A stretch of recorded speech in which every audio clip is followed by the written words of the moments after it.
Голосу русину Подкарпаття. Не разом собі думав, що як би файно було тепер побесідувати на голосах русину Подкарпаття з прощеними титанами карпаторусинського ренесанса Іваном Туряницем, Василем Сочком Боржавіним, Михаїлом Алмашем, Людвігом Філіпом, Василем Серканичем і другими. Що б вони оповіли, як би оцінили нинішню ситуацію і перспективи нашого народу? Так, як вшитки вищепом'януті вже не можуть за себе оповісти, рішив їм поговорити з їх дітьми. Подко може знати про нянька, це мамку, булши і їх нащадки. Тобто, кого старшина привела на світ і помогла стати на ноги. Так, дочка Михаїла Алмаша Валентина Кабай, котра свого нянька не лим любила, а обожнювала, свято чистує його пам'ять. Само собою, вона знає за отця Вшитко, ким робив, котрі соблюдав цінності, мав хобі, що рахував пріоритетним. Валентина може за Михайла Івановича розказувати годинами, і постає перед нами дійсно гармонійна постава геніального педагога і музиканта, перфектного керівника, ідеального сім'янина, мудрого суспільного діятеля.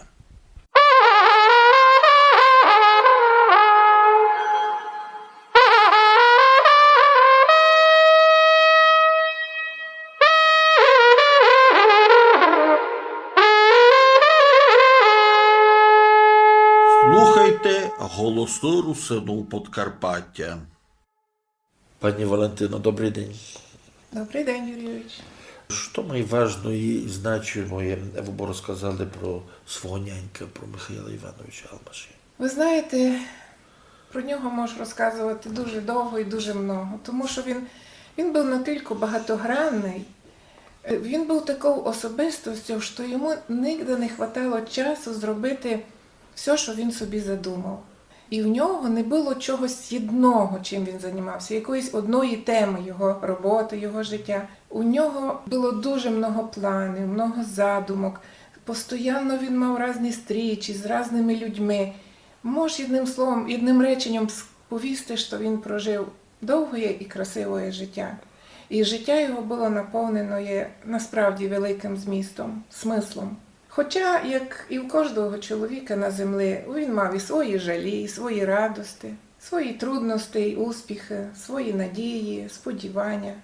Але ми можемо сміло оповісти, що його життєвий путь, так само як і його ітог його життя, був дуже чесний і достойний. Перекажіть маленьку його біографію, де се родив, ким робив, яким мав хобі. Нянько мій родився в селі Ромочевиця Мукачівського району 2 октября 1930 року. Він учився в Мукачівській гімназії, котра із зміною власти потім стала середньою школою номер 20. І ще, будучи дитиною, він дуже добре вчився. Дуже добре. І по закінченню школи він поступив нараз на філологічний факультет Ужгородського державного університету. Уже в студентські роки, я пам'ятаю, він нам розказував, що дуже активно почав займатися громадською роботою. Він був членом научного общества, навіть читав лекції молодим студентам, молодшим за нього. Він керував студентським факультетським хором, оркестром народних інструментів. Але і при тому він серйозно займався вивченням фольклора. І предметно інтересувався літературним процесом нашого краю.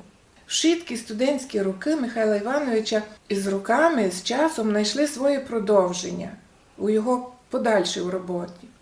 Коли у 53-му році, після університету, він почав, як то кажуть, орати свою педагогічну ниву у Заложанській середній школі. Він дуже любив своє село, своїх односельчан. І через десяток, може мало більше років, він видасть книгу «Історико-етнографічний нарис Ромочевиця». Тобто у 99-му році було, і цей нарис був якраз про своє рідне село Ромочевицю. І роки роботи у цій школі стали дуже плодотворним періодом його життя. Він проробив коло 45 років учителем, педагогом. Але він, я скажу вам так, він не був простим учителем. Його уроки запам'ятовувалися. То було дуже необично, він говорив дуже красно, дуже інтересно. І то правда, всі діти слухали його як заворожені. Михайло Іванович дуже любив дітей. За посаду він був заступником директора із позакласної і позашкольної роботи. І то була його стихія. Бо такої інтересної позакласної роботи безумно не було ані в одній школі по сусідніх селах. У всякому разі, ми такої і не чули, і не знали, як то, що робилося в нашій школі. Я тямлю деякі епізоди, що він колись розказував, що каже, у ліс вони ходили не на екскурсії, а то були експедиції. Так. Якраз, і то каже, вони такі, каже, нараз серйозні, така відповідальність. Вони йдуть до експедиції, вони просто... І діти то не забували. І то дійсно, я туди якраз думаю, десь треба схоснувати то в своїй роботі. Ну і ще є, то буквально тепер, в цьому році на Малої академії наук із Залужської школи, дівочка робила доповідь по ізглядательській роботі, яка називалася «Історія Залужської і Ромачевської школи». Значить, список літератури повністю спрощений Михайло Іванович. І Ромачевиця, і мої метаморфози, і всі книжки, і про історію Залужської школи, все, що він написав, у нас основала. І з гордістю вона повіла, що перша сільська історія Ромачевиця 1999 року була написана Михайлом Івановичем. Так, це правда. дитина, яка його вже не знає, яка за нього не чула. Те, наскільки воно дало свої плоди. І от та робота, це дуже прекрасно. Це приємно, то радуємося, коли є результат його роботи. Що він має любив у своїй педагогічній роботі? Чому перевагу має? І чому давав перевагу, що йому має любило? Я повторюся, що він дуже любив дітей. І він рахував так, що дітей треба так учити, щоб одночасно їх воспитувати у гармонії з природою, з іншими дітьми, із своєю старшиною. От як ви казали, що значить у гармонії з природою? Експедиції у ліс, на поле. От у нас на окраїні села була природна долина нарцисів. То їх кільцятами називали. Кільцята у нас були такі дикі, їх ніхто не садив. То було природне чудо. Уже потім з роками колхозні трактори переорали то поле. А доки до того не дійшло, то була така природня краса. І дітей туди водили. Не, як ви кажете, на екскурсію, а щоб їх гармоніювати з природою, з тим навколишнім оточенням, що є от конкретно в нашому селі. То не було далеко, то можна було піти пішком, але то була красота. Або на перше місто Михайло Іванович ставив виховання музично-естетичне. Тобто він був сам творчою людиною, і все творчество він старався привити дітям. Наприклад, у нашій школі, я тут дуже добре пам'ятаю, постійно проводилися концерти, музичні, тематичні конкурси, літературні, спортивні змагання. І всім дітям, і навіть вчителям, було дуже інтересно жити і вчитися в такі роки. Він, наприклад, Михайло Іванович організував при школі музичну студію. У нас часом була реорганізована у музичну школу. І там в музиці хотіло вчитися, скажу вам, дуже много дітей. Наших сільських дітей. Грали на многих інструментах. Там були скрипки, там було піаніно, духові інструменти, струнні інструменти всякі. А у других селах такої школи не було. І тому до нас із сусідніх школ приходили вчитися діти. У сусідніх школах були восьмирічки, а у нас була середня школа. Тобто діти приходили не лише як у середню школу, але і заради того, аби вчитися музиці, грі на якихось інструментах. Ви, навірно, знаєте і ви чули, що у Залужанській у середній школі був оркестр народних інструментів. Він був дуже відомим. Його із 1954 року, як він був організований, Михайло Іванович ним керував.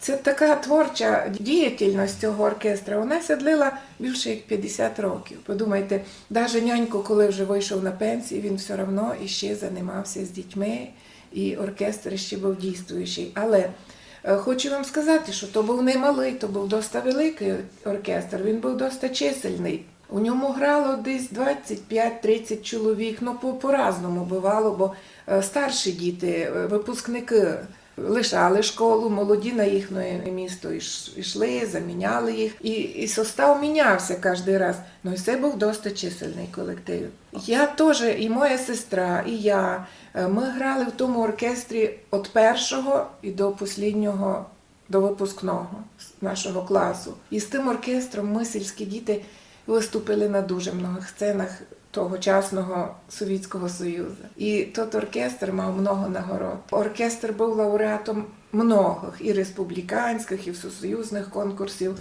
І тому і Алмаши, як керівник оркестра, був многих дипломів і грамот удостоєний. А й діти, і сам оркестр мав много нагород, дипломів, почесних грамот. Ну і хочу сказати, вже як підсумок цієї теми, що у 2016 році, вже живучи в Ужгороді, Михайло Іванович видасть книгу «Залужанська школа на сходинках історії». От у цій книжці своїй він показав, що просто народна школа, дякуючи добрим педагогам, може стати і стала фактично міцною основою для здобуття вищої освіти дітьми. А крім того, і найважливіше, що вона стала основою для широкого інтелекту кожної дитини, всіх учеників, і їх послідуючі у роботі, їх научні, в творчості, в кар'єрі, кой де себе знайшов у цьому житті. І в цій книзі він назвав знаних наших односельчан, і вчителів, і випускників Залужанської школи. Ну і написав їхні, у кого які життєві здобутки. Тобто дуже багато людей вийшло і стали знаними, стали відомими. Так, добре. А так. Михайло Іванович сам грав на яких інструментах? О, він грав на многих інструментах, і мене цьому навчив. Найбільше він любив струнні. Він і на фортепіано грав, але найліпше він любив струнні інструменти, то гітара, домри, ну і там уже йдуть мандоліна, йдуть їхні як похідні, альти, тенори, контрабаси, баси. Тобто всі струнні інструменти, які в оркестрі потім були включені, і він сам навчав дітей грати на цих інструментах. До того часу, як ще була створена музична школа, то він учив дітей грати на тих інструментах. Ну і мене навчив. Дякуючи йому, я грав на 6 музичних інструментах. Фактично акцент такий на музику, де якраз музикальну діяльність клав і Духнович у свій час. Так, і може, тому так. якраз Михайло Іванович, я тямлю, він весь час акцентував, що от співу, хори, вони учать не лише естетичному, а вони розвивають духовність. То правда. І як чув хори, то окрема пристрасть Михайла Івановича. Розкажіть іще май про цю Ви його роботу. дуже удало повіли, що хори то була його пристрасть життєва. То, як вам сказати, то велика часть його життя, бо він посвящав хоровому співу повністю себе. У нашому селі були не один хор, були і учительський хор, дітський, сільський, і це була нянькова заслуга. Хоча його хорова активність і діяльність, вона проявлялася не лише у селі. Вона активувалася і за межами нашої Ромочевиці і Залужанської школи.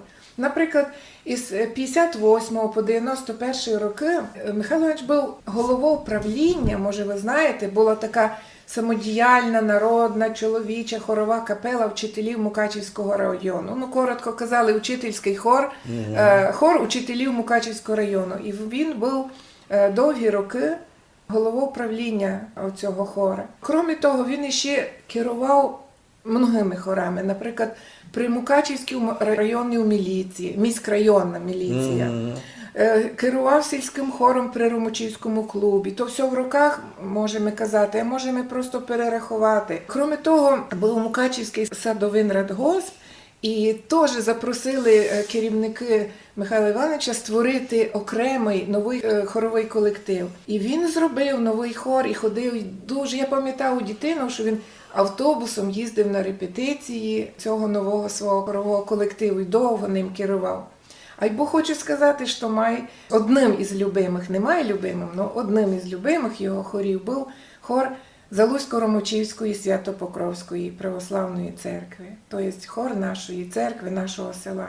От цим хором Михайло Іванович хотів одновити і відродити традиції церковного хорового співу не лише в нашому селі, а і в сусідніх селах. Тобто, обися підтягували і другі церкви, і другі села, і теж, щоб організовували в своїх селах хори. Тому що у тих піснях, що співають церковні хори, духовність.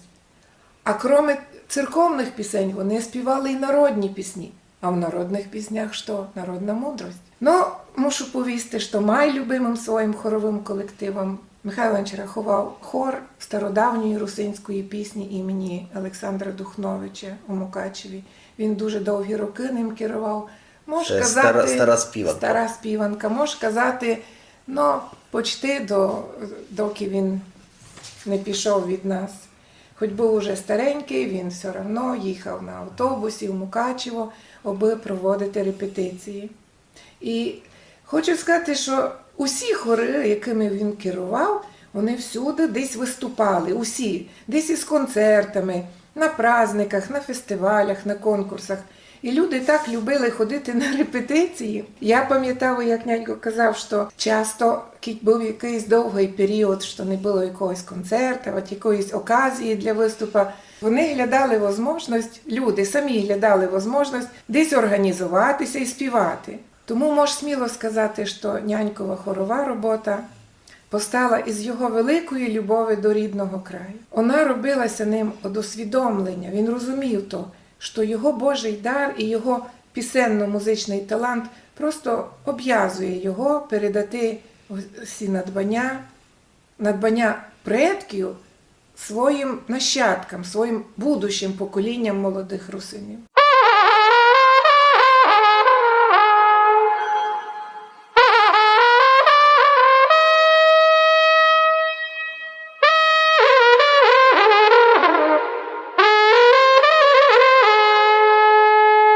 Слухайте голосну русину Подкарпаття.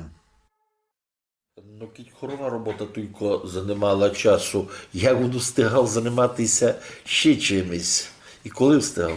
Воно йшло паралельно. Паралельно його пристрасть хорова проводилася із другою його пристрастю – то народну педагогіку. От педагогіка покладена на основі народної мудрості. Так він її називав – народна педагогіка.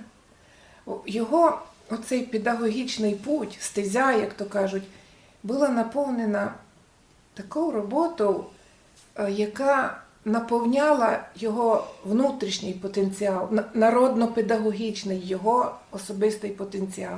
Він наповнявся чим? Він збирав фольклор нашого краю. Особливо ті жанри, які у найбільшій мірі приховують його у собі народно-педагогічну мудрость. Тобто приказки, загадки, коломийки, пісні, казки, колядки. Там, де фонтанувала та народна мудрість, як кажуть. Іменно оця творча робота його лягла у основу тих ідей народознавства, що пов'язано не лише з культурою, з іскусством народу, або в першу чергу з педагогікою. Тому, якщо враховувати оцю його роботу, то результати тієї роботи вилилися через роки у книзі «Закарпатська колядка і колядовань». Він її видав теж у 2016 році, вже живучи в обласному центрі і маючи більше можливостей для такої творчої роботи. Ви знаєте, я ще можу сказати, от є таке поняття музикальний слух, коли не кожному він даний, але таке поняття є. Людина, яка здатна дуже добре чути музичну тональність, звук, ритміку. Тобто це все полягає в одному понятті музикальний слух.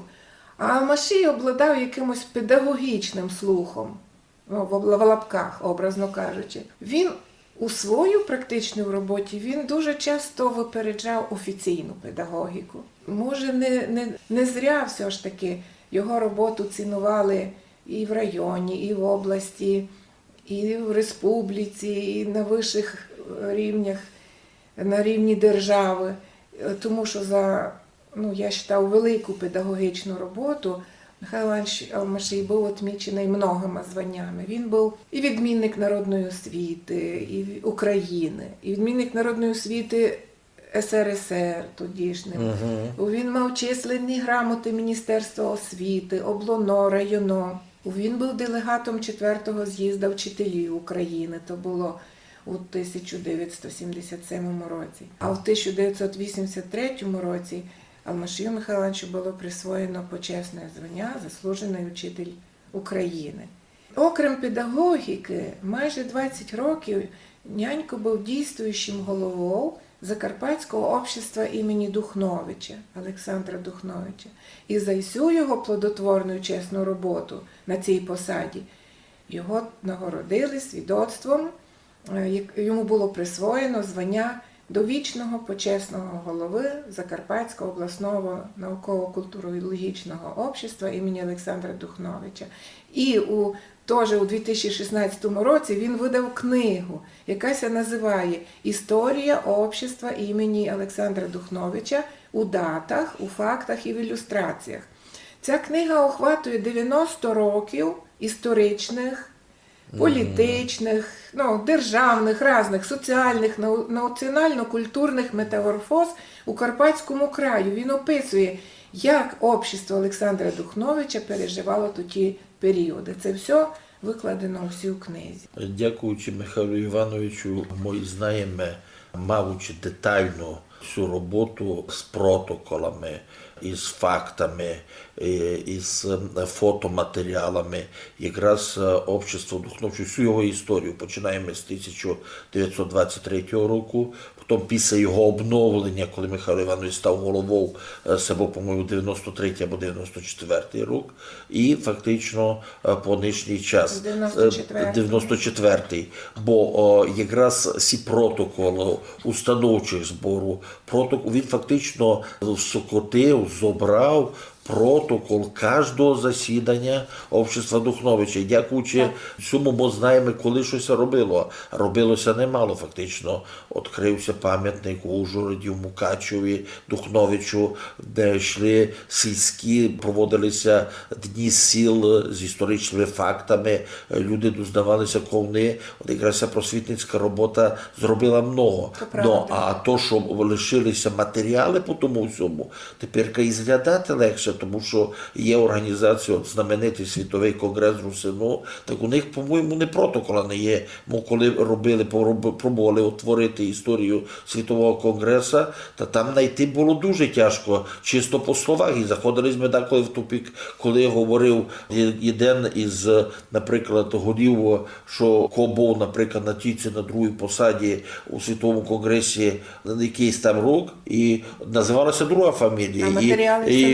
А матеріалів не лишилося, не є нічого. Такі взяти то, що вони мають, не сайта, не журнала. А Михайло Іванович фактично сам, створивши це общество Духновича, маючи районні, сільські організації, сам за тим усім позирав і ще вів повністю, прекрасно вів документацію. І мало того, він це все ушорив і видав книжку.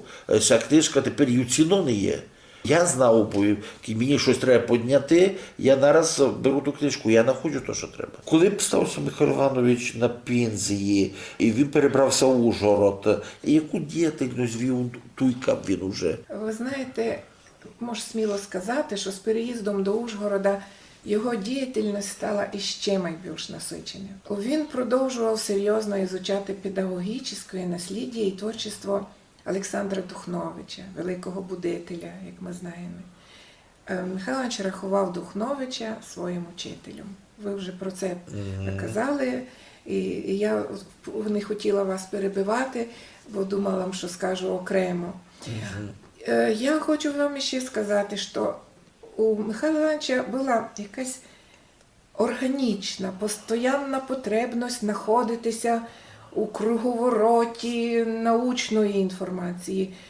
Він продовжував своє самообразування, розвивав педагогічні експерименти.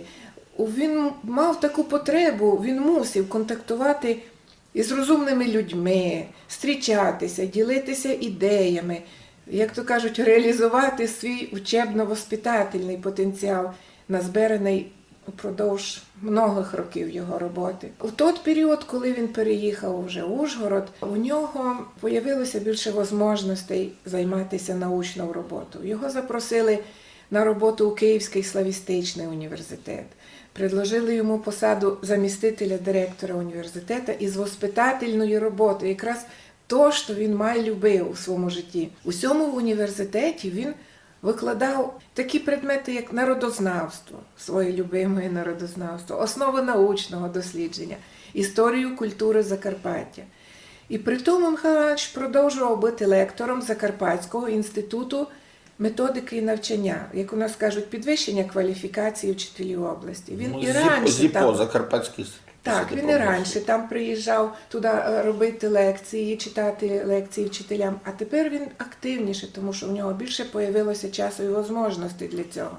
Але усі його лекції були збагачені ідеями от тої народної педагогіки, про яку ми з вами говорили, і численні вопроси, які задавали йому під час лекцій учителі, вони його убідили в тому, що для учителів області треба зробити якоїсь пособіє історії, педагогіки нашого краю. І таку книгу він видав. Його книга називалася «Русинська педагогічна енциклопедія». Вона, можна казати, стала як настольною книжкою для учителів. Для тих учителів, які змогли її купити, які її мають. Свої ідеї також він печатав у всяких великих, об'ємних статтях і публікаціях. Одна з перших була у новинах Закарпаття, в газеті. Стаття називалася «Обличчям до народної педагогіки». То було ще у 91-му році. У нього дуже много було таких научних статей, публікацій. От часть із тих робіт, 552 публікації, це лише частина їх, вони потім лягли у основу його книги «Еволюція світозора». У 2016 році він видав цей зборник вибраних публікацій, научних статей, рецензій, докладів на многих научних конференціях, де він приймав участь. Ці всі роботи були напечатані у різних новинках, у журналах, у тому числі і заграничних, у книжках. От упродовж більш як 35 років це публікувалося поокремо. А він зібрав ці публікації в одній книжці. У цій книжці знаходимо відповіді на многі питання із русиністики, із науки за русинський народ. Знаходимо питання історії, культури русинів Подкарпаття. Це надзвичайно. Це лише частина, 552 публікації у одній книзі. Хочу сказати, що Михайло Іванович осуществляв глибокий научний аналіз діяльності церковних, культурно-освітніх діятелів і вчених світу. Тих учених, котрі внесли свій вклад у історико-культурний процес, який повлияв на формування у закарпатських русинів національної самосознательності. У 2011 році Алмашій видав книжку «Русинська бібліографія». У цій книзі він висвітлив становлення і розвиток научної думки в Закарпаттю. А крім того, у цій книжці він, це унікально, він зробив перечень научних трудов про Карпатський край і русинський народ. Тих трудов, які видавалися по цілому світу. Тут йде перечислення тих книг про історію русинського народу, про культуру, спосіб життя, язик. Це є унікальна книга, тому що люба людина, яка буде інтересуватися русиністикою, вона може відкрити книжку і увидіти, що учені різних країн на різних континентах цієї планети займалися вивченням цього питання. І коли кажуть, що не є такої теми, не є такого народу, тоді як можеш порозуміти, що учені десь там Бельгії, Америки, Німеччини займалися цією темою, вивчали і видали свої книги. А ссылка на ці книги є у нянькою книжці, яка називається «Русинська бібліографія». Тут є перелік множества книг, у яких піднімається тема русиністики і історії русинського народу. І ще інтересна в нього є книга, це дуже велика об'ємна книга про судьбу русинського язика. Книга називається «Русинсько-слав'янський лексикон». Ото дуже об'ємна, така окремішня книга, результат його многорічної роботи і роздумів про судьбу язика подкарпатських русинів в условіях многорічних процесів, не простих, асимілятивних процесів, вони змінювалися ці процеси. І місто русинського язика у родині слав'янських язиків у цілому, інших слав'янських А, язиків. я пам'ятав, там подавалися, наприклад, приміру із 5 язиків, між ними русинський. І доказувалося якраз на цьому, що дійсно русинський язик є окремішним. Тобто деякий це не діалект української мови, а це окремішний язик. Я тямлю цей лексикон, я взагалі не знаю, як він цю роботу зробив. Тому Ну, це що многорічний труд. Це дійсно був такий каторжний труд. Я можу повісти маленько про цю тему. Я пам'ятаю усю нянькову роботу з дитинства. У нього була картотека. Аж доки він не видав цю книгу, ми всі, хто допомагав йому, і родичі, і діти, і знайомі, кількись ми поспоминали деяке русинське слово, нараз ми нянькове казали, він заповняв карточку. На кожне слово була окрема карточка, на кожне слово. А потім вже це слово він зглядував у других язиках для того, аби порівняти. Це один корінь, це різні корені. Це похоже це слово з другими словами, аналогічними по смислу у других язиках. Це було дуже інтересно. І ми були не тільки в азарті у згляданню таких автентичних, унікальних слів, що я пам'ятаю, навіть колись ми жили в Ужгороді, нянько ще жив у селі. Або вже коли він навіть і переїхав в Ужгород. Мені прийде на думку якесь слово з дитинства русинської. Я нянькою нараз дзвоню: няньку, у вас є таке слово в картотеці? А він: а ну чекаємо, є сякое. А ви: ні, такого не є. Дякую, що ти мені подзвонила. І він нараз заводив карточку на то слово. Це була дуже інтересна робота. От таких карточок він назбирав дуже много, тобто слів. І тому це все склалося в один великий словник. Русинський лексикон. Лексикон це дуже цінив. Я пам'ятав, як за нього відзивався Міхал Фейса. Це професор Новісадського університету. Він його і Михайла Івановича упросив собі, бо він мав ту книжку. Тямлю, як на ту книжку взиралися люди. Робота така, що вона аналогу і дотепер немає. Не в русинському світі. Глобальна енциклопедія культури і історії Карпато-Русину Маочія, що вони колись зробили, по-моєму, не з попом робили двоє.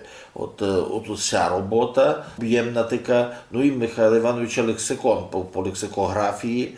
Ну і кажу, робота адська. У нас кажуть шапку долу, то Михайло Іванович зробив щось неймовірне для нас, для потомку. Яку роботу Михайла Івановича, який його научний труд, ви рахуєте майважним з того, що він лишив? Є одна книга, я хочу сказати, що вже будучи в тяжкій хвороті, вже йому було почти 89 років, він при тому ще мав, хочу вам сказати, плани на іздательство пару книжок. У нього в роботі іще були пару книг. Я знав, які, я тепер не буду про них говорити. Або одна книжка для нього була дуже важна. Він дуже пилував її закінчити і видати. І то теж є дуже великий труд і робота многих його років. Він довгі роки робив її, сидячи у архівах, у бібліотеках. Він піднімав множество документів, справок, архівних матеріалів. То я є свідком того, бо ми йому допомагали в тій роботі. І за 3 місяці до своєї кончини Михайло Іванович видав свою останню книгу свого життя. Ну це не просто остання книга його життя, ось вона послідня по списку. Це була книга його життя в тому плані, що він все своє життя збирав матеріали для того, щоб її сформувати і видати. Ця книга називається «Карпато-русинський народ. Доля пронесена крізь віки». То книга історико-етнографічний і научно-культурологічний виклад досліджень, який доводить, що Закарпаття ніколи не було забито в землю. Усі в книзі з великою любов'ю описано то, що в нашому краю усе жили трудолюбиві, добрі люди, які сповідували ідеї добросусідства. Наш край – то є край, який розвивався економічно, соціально, духовно. І Закарпаття дало світові цілу плеяду учених, культурно-освітніх діячів, письменників, майстрів образотворчого мистецтва, композиторів, церковних і політичних діячів, видатних спортсменів. І ми всі маємо гордитися своєю отцюзниною, любити її, пам'ятати і чествувати всіх, хто достойно прожив своє життя, прославляючи наш народ, так, як прославив його нянько у своїй послідній книжці.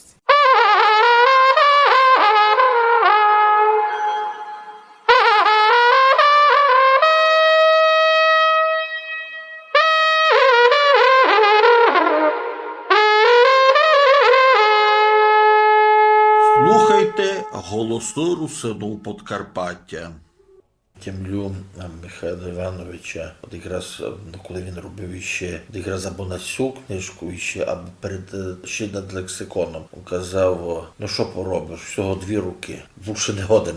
Тобто зроблю тільки, кілько можу. Роблю, каже, постійно, роблю, каже, вночі, в день. Кінь не зроблю, мало є людей, які б фактично могли то зробити, що можу я. Мав опит, мав знання, знав, що робити. Я би дуже ще хотіла сказати, що оцю велику книгу свого життя, як і всі попередні книги, які він видав, і всі труди, і вся його діяльність, це є зроблено завдячуючи допомозі нашої мамки, його жінки Марії Іванівни.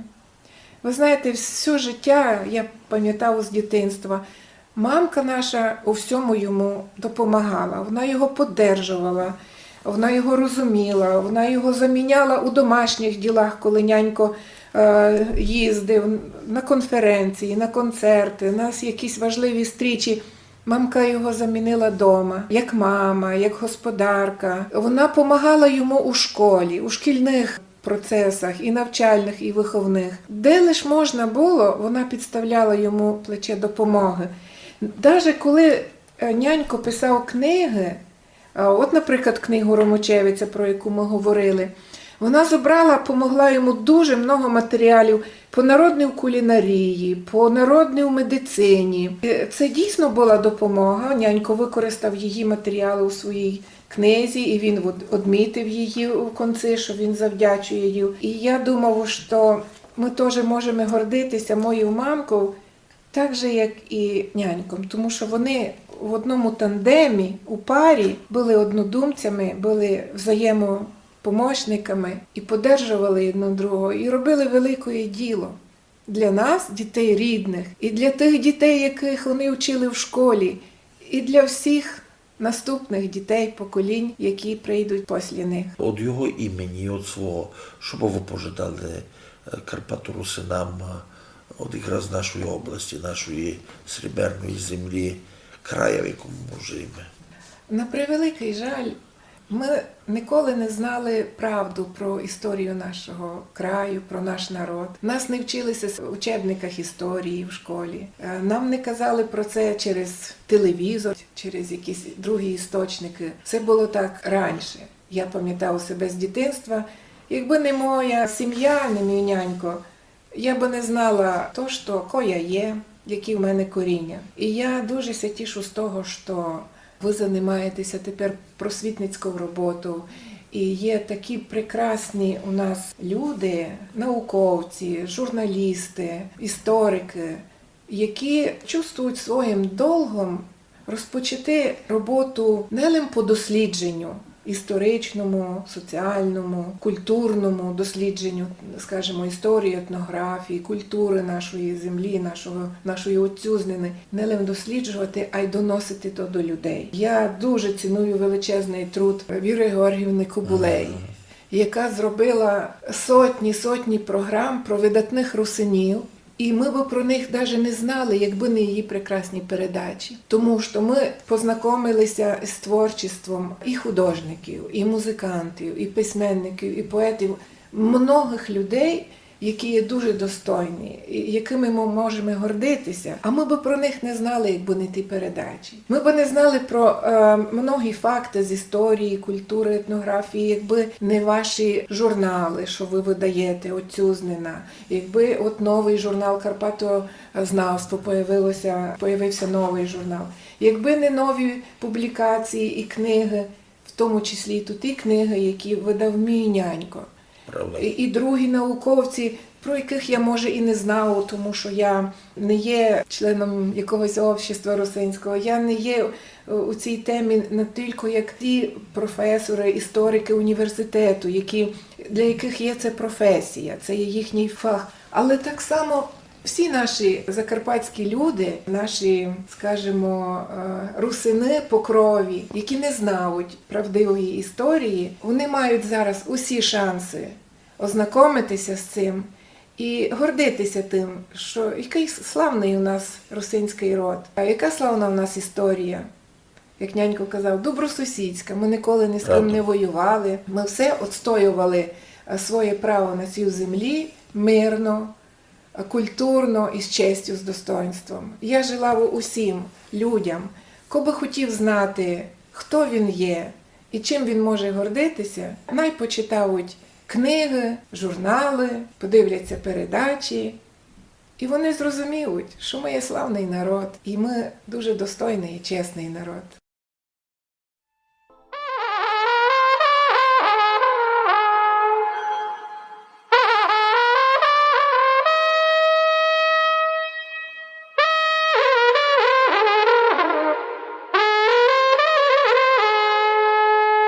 Голоси Русину Подкарпаття.